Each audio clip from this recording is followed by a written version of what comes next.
History teaches us to fear conquest, legions crossing rivers, armies burning capitals, maps changing color. But there is a problem history rarely admits. Some of the most powerful civilizations on Earth did not expand by conquering the world. They made the world come to them. China did not need to chase foreign lands. Foreign lands reorganized themselves around China, not through occupation, not through endless war, but through gravity. This is not the story of an empire that marched outward. It is the story of an empire that stayed still and pulled others into its orbit. Power does not always arrive on horseback.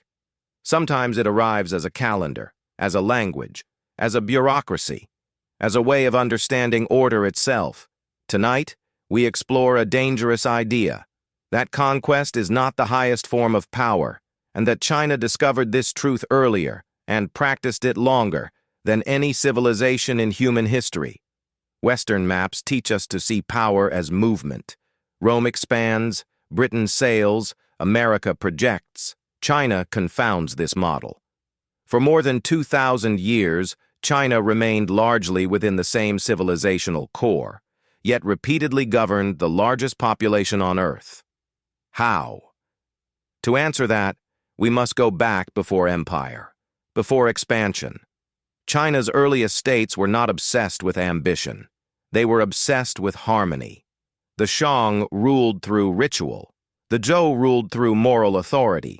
From this emerged a radical idea, that legitimacy does not come from territory, but from alignment with cosmic order. This idea became known as the mandate of heaven. Not a god, not a church, not conquest, behavior. Rule well, and heaven supports you. Rule poorly, and heaven withdraws. Rebellion was not heresy, it was evidence. Already China was developing a form of power that did not depend on constant war. When China was unified by force under the Qin, the result was failure. Walls, burned books, standardized fear. The Qin dynasty lasted 15 years. Then came the Han, and the Han learned something Rome never did. You do not need to erase local identity. You need to reorganize it. The Han expanded selectively, but governed internally through culture, law, and incentives. Confucianism became state software, not a religion, but a behavioral operating system. Officials were not warriors. They were bureaucrats, selected by exams, trained in restraint. For the first time in history, power flowed through paperwork.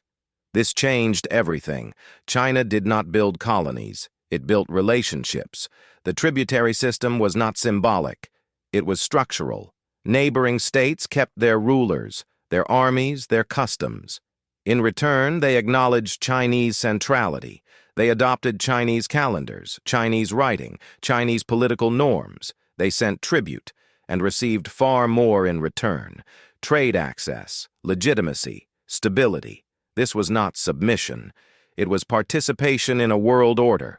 Korea, Vietnam, Japan, even steppe empires. All revolved around a center they rarely needed to fight. In the 15th century, China could have conquered the world.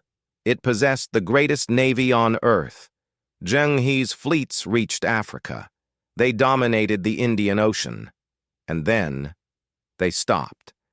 Not because they were defeated, but because conquest was unnecessary. China already saw itself as complete. The goal was recognition, not rule. Europe would conquer because it needed resources. China refrained because it believed order flowed inward. This single decision altered world history. China was conquered more than once, by Mongols, by Manchus. And yet something remarkable happened. The conquerors became Chinese. They adopted bureaucracy, Confucian norms, administrative restraint. China did not resist by expelling invaders. It absorbed them. This is power at a civilizational scale.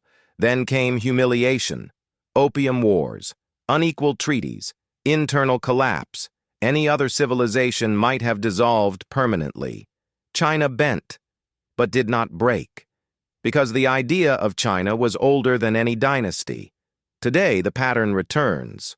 Modern China builds ports, not colonies, standards, not governors, infrastructure, not flags, influence without occupation, power without bases.